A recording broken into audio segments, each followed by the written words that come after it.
کہ نماز کو جب انسان جاتا ہے، نماز پڑھنے کے لیے جب انسان کھڑا ہوتا ہے تو وہ باقاعدہ وضو کرتا ہے، وہ پاکی حاصل کرتا ہے اور پھر وہ نماز کے لیے کھڑا ہوتا ہے۔ اور پھر اس کی ایک اور ہم کو جو مثال ہے تو وہ یہ بھی دیکھنے کو ملتی ہے کہ نماز کے اندر جتنی بھی دعائیں پڑھنی ہوتی ہے یا جتنی بھی اذکار نماز کے ہوتے ہیں،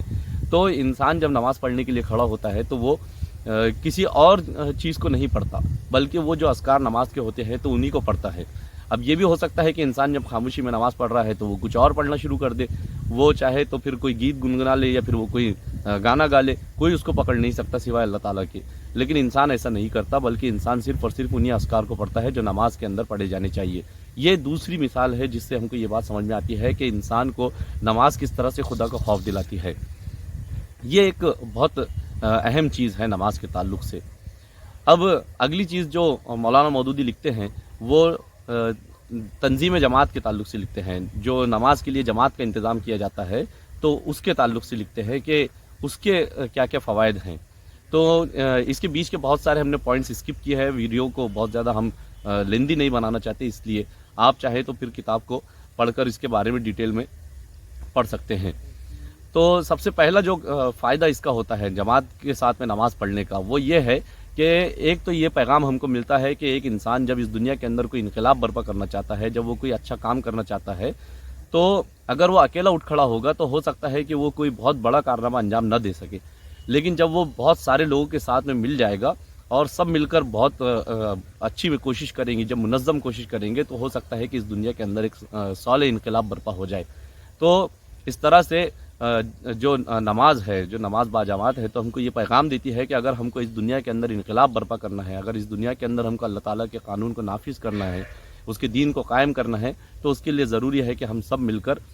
منظم جدوجہد کریں۔ اس کے لیے ضروری ہے کہ ہم سب کے سب مل کر ایک ساتھ کوشش کریں۔ پھر نماز کے لیے جب ہم سب کے سب مسجد کے اندر جب جمع ہوتے ہیں تو جمع ہونے کا ایک بہت بڑا فائدہ ہے۔ اس مسجد کا ایک چھوٹے سا جو اجتماع ہوتا ہے، دن بھر میں سے 5 مرتبہ جو اجتماع ہوتا ہے، تو اس کے کیا کیا فوائد ہیں تو وہ مولانا مودودی لکھتے ہیں کہ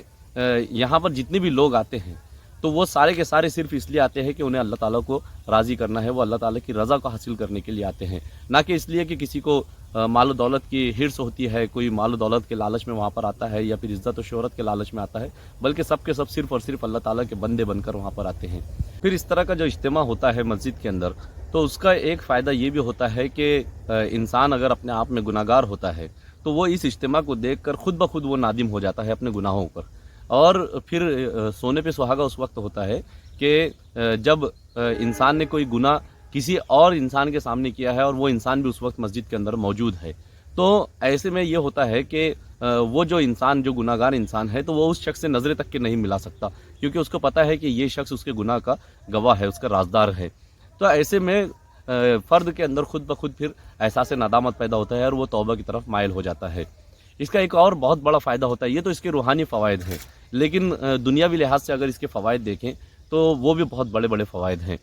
ایک تو یہ ہے کہ جب نماز کے لیے سب لوگ ایک جگہ جمع ہوتے ہیں تو پھر وہاں پر ایک دوسرے کو جاننے پہچاننے کا موقع ملتا ہے، ایک دوسرے سے شناسائی بڑھتی ہے، لوگ ایک دوسرے کے غمخوار بنتے ہیں، ہمدرد بنتے ہیں، اور پھر یہ ہوتا ہے کہ جب کسی کے چہرے سے کسی کو پریشانی نظر آتی ہے، کسی کے چہرے پر پریشانی جھلکتی ہوئی نظر آتی ہے، تو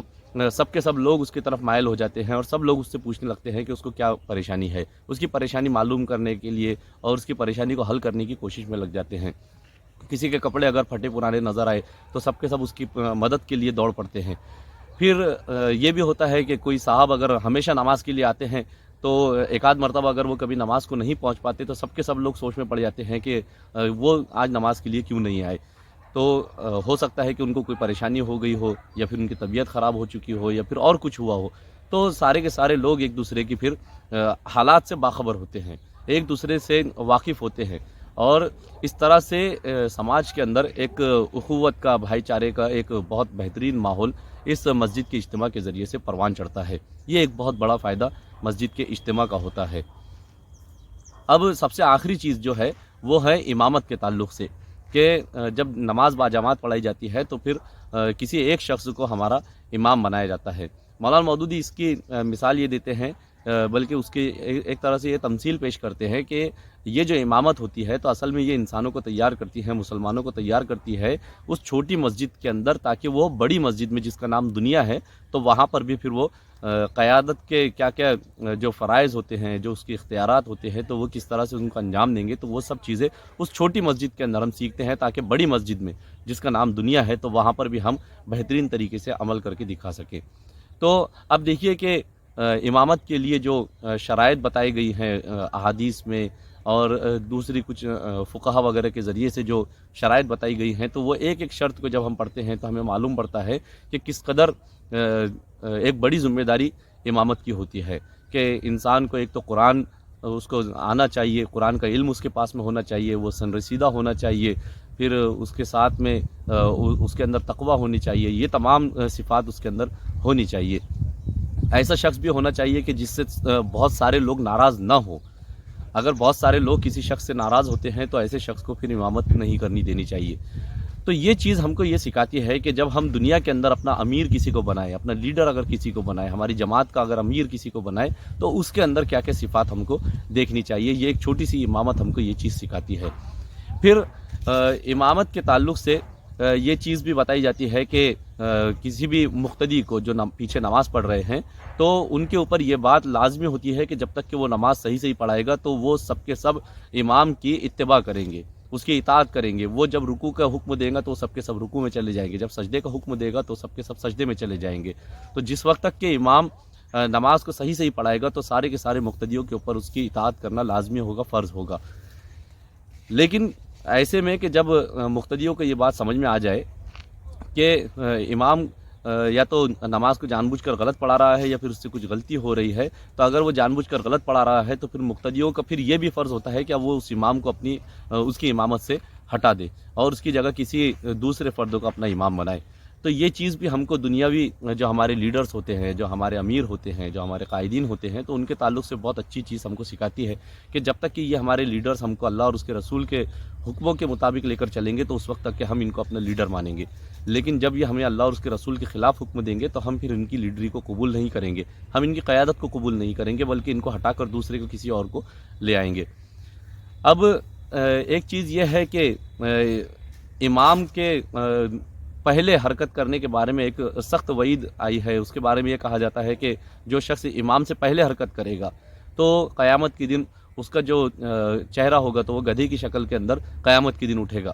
تو یہ بھی ہم کو ایک بہت بڑا سبق ہم کو اس سے سیکھنے کو ملتا ہے کہ جس طرح سے وہاں پر مسجد کے اندر ہمارے امام سے پہلے ہم کو حرکت کرنے کا حکم نہیں ہے، اجازت نہیں ہے، اسی طرح سے دنیاوی قیادت سے پہلے بھی ہم کو کسی بھی طرح کا کوئی کام نہیں کرنا چاہیے، بلکہ ہمیشہ امامت کی اجازت کے ساتھ ہی کوئی نہ کوئی کام ہم کو کرنا چاہیے۔ اب امام کے لیے بہت ساری ہدایات احادیث میں آئی ہے، صحابہ کرام کے ذریعے سے آئی ہیں۔ جیسے امام کے بارے میں یہ کہا گیا ہے کہ جب امام کو مقتدی حضرات پیچھے سے لقمہ دے، جب اس کی غلطی پر اس کو ٹوکے، تو امام کو چاہیے کہ وہ ان کی اس ٹوکنے کے اوپر برا نہ مانے، بلکہ اس کے لقمے کو قبول کر لے۔ اگر اس کو یہ بات سمجھ میں آ جائے کہ واقعی اس سے غلطی ہوئی تو وہ ان کے لقمے کو قبول کرے۔ اگر اس کو یہ لگتا ہے کہ نہیں وہ صحیح ہے تو پھر وہ نماز کو اپنی کنٹینیو کرے اور آخر میں پھر مقتدیوں کو اطمینان دلائے کہ نماز ان کی صحیح ہوئی ہے۔ یہ امام کے تعلق سے بتایا گیا ہے۔ دوسرا یہ ہے کہ امام کے بارے میں امام کو یہ بھی ہدایت دی گئی ہے کہ امام ایسا ہونا چاہیے کہ جو تمام لوگوں کا خیال رکھنے والا ہو۔ تو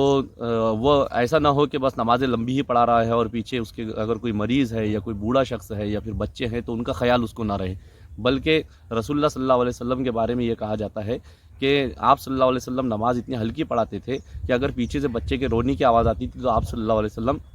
رکوع میں چلے جایا کرتے تھے۔ تو امام کو اسی طرح کا ہونا چاہیے کہ جو اپنی عوام کا خیال رکھے۔ ایک لیڈر کو ایسا ہونا چاہیے کہ جو اپنی عوام کا خیال رکھنے والا ہو، نہ کہ یہ کہ بس وہ اپنی مرضی سب کے اوپر تھوپتا پھرے۔ تو اس طرح سے ایک امام سب کا ہوتا ہے۔ تو یہ نماز کے تعلق سے موٹی موٹی کچھ چیزیں ہیں جو ہم نے آپ کے سامنے رکھی ہے۔ اس کی جو ڈیٹیل اگر آپ تفصیلات اس کی اگر پڑھنا چاہتے ہیں تو نیچے ڈسکرپشن میں ہم اس کتاب کو حاصل کرنے کے لیے آپ کو کانٹیکٹ نمبر وغیرہ شیئر کر لیں گے۔ آپ مرکزی مکتبہ اسلامی پبلیشر سے یہ کتاب حاصل کر سکتے ہیں۔ یہ واقعی اپنے آپ میں ایک بہت اچھی کتاب ہے۔ ہم آپ کو یہ ضرور ریکمینڈ کریں گے کہ اس کتاب کو ایک مرتبہ ضرور آپ پڑھ کر دیکھیں۔ ہم امید کرتے ہیں کہ یہ ویڈیو آپ کو پسند آیا ہوگا۔ اگر اس ویڈیو سے آپ کو کچھ بھی سیکھنے کو ملا ہے تو یہ ہمارے لیے بہت بڑی خوشی کی بات ہے۔ ہم آپ سے گزارش کرتے ہیں کہ ہمارے اس ویڈیو کو لائک کریں، اپنے دوستوں تک اس کو شیئر کریں اور ہمارے چینل کو سبسکرائب ضرور کریں۔ اگلی ویڈیو میں آپ سے ملاقات ہوگی۔ السلام علیکم ورحمۃ اللہ وبرکاتہ۔